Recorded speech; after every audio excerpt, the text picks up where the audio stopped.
Hi guys, I hope you're having a nice day. I'm Beth, and today we need to talk about trichotillomania.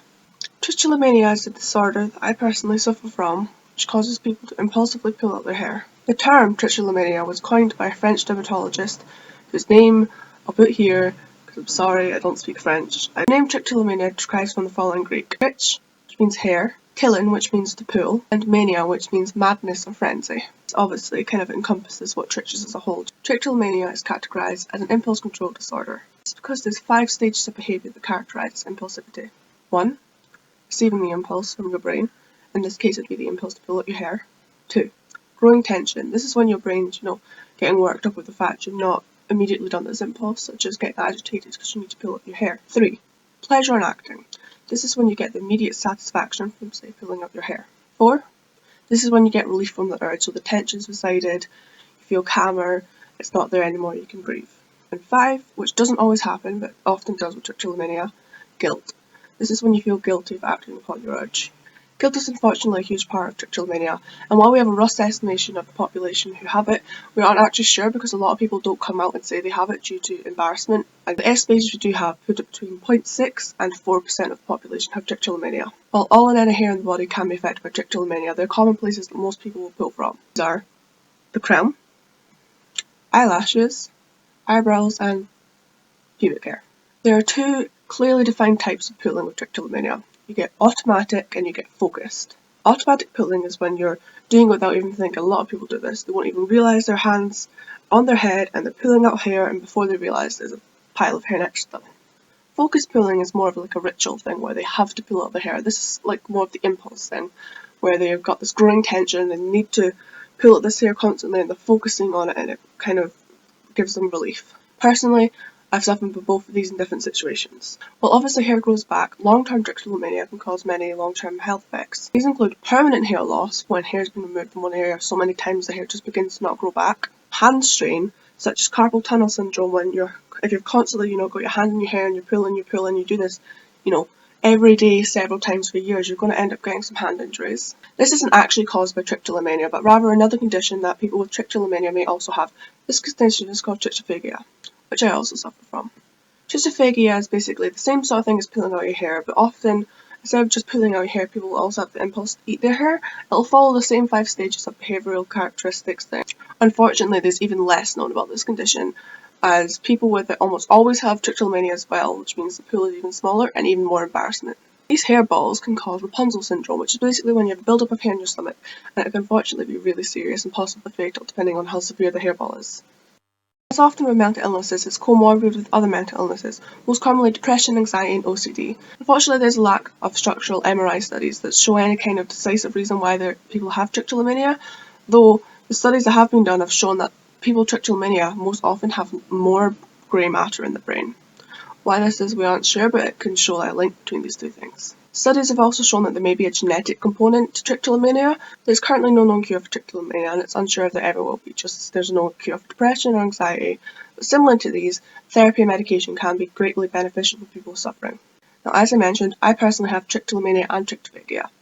I've had these, well, at least I know I've had these since I was about 11-12 years old. Now, I have all my hair now on my head, thankfully. I still suffer from trich, obviously, but right now it doesn't affect my scalp. But before, as I'm hoping to insert on this video pictures of the time, I don't have a lot of these pictures because I wasn't exactly taking a lot of photos of myself at this point, but I lost about 70% of my hair. For me, it went from like the base of my neck up behind my ears, and then it just kind of circled round, and this side got left a bit more untouched, but this whole side I ended up pulling out, and I was basically left with a fringe. So I cut all my hair off 3 years ago on Christmas Eve, yeah, and I have been trying very, very, very hard to grow back since. Now for me, my trich is very greatly related with anxiety. That year where I lost all my hair was a very, very bad year for me mentally. I had a lot of things happen within that year that made me very anxious, and my anxiety was at the worst it ever was during that year, hence why the trich was also worse. Trichophagia also comes with that. While the trichotillomania is worse, trichophagia is worse, always terrified of getting Rapunzel syndrome because I've made a huge effort to try not to pull my hair at all. Obviously it doesn't work. I'm leaving the head hair alone, thankfully. Stuff like my eyebrows have suffered. I have them drawn on right now, so you can't really see. But my actual eyebrows start about here and end about here. Luckily they're blunt enough I can draw them no notices. Obviously, it sucks, and unfortunately, especially where I live in Scotland, and every single therapist I've had, which is a lot of therapists, I've had to tell them what trichotillomania is. If I've gone to them asking for help, they don't know what it is. They have to go then research it, or I have to give them research resources so they can then try and help me. So it's quite hard to find help, unfortunately, here for trichotillomania. On top of there being no cure and no real help where I live, there's also no real role models for people with trichotillomania. It's a greatly unknown condition, and there's no one I can really look up to for inspiration. I also only know one person who has it, and they're not even in my country. I know her online, and her name's Selena. She's the only person I've ever met, online or off, who has trichotillomania. This is despite, like I said, the amount of people in the population having it is between 0.6 and 4%, which means at least 1 in 100 people have trichotillomania. Yet it's just a hidden thing. Because now if you're watching this right now and you think you might have this, I highly recommend you, despite me begrudging that there isn't much help, to try and reach out and get some sort of professional help.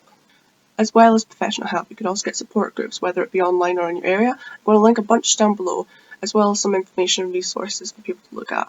I just want you guys to know what this is, especially if you have it, so you can find the right information for you and see how you can try and help yourself. I found out in the worst way possible. I found out watching a programme called Embarrassing Bodies. I don't know if this is a thing that's all over the world, but certainly here in Scotland. It's mainly a show about, these very weird, embarrassing conditions. And I'd already been pulling my hair out for over 2 years at that point. Didn't have a name for it. I'd been eating it for that whole point too. Didn't have a name for it. Just thought it was this really weird thing I wouldn't dare talk about to anyone ever. And then I was watching the show with my friend, and they mentioned someone with trichotillomania. And I was just watching it, and they listed what it was, and it showed her, and then I realised that's what I had. Me losing all this hair, all these anxiety-related frenzies where I have to pull out my hair, that was trichotillomania. I wish I'd found out in a way like this, or looking online what it was, rather than on a show literally about embarrassing conditions, because that did not help the guilt. So this is why I'm doing this. Hopefully this video has helped some people, and if you like it, please like and subscribe.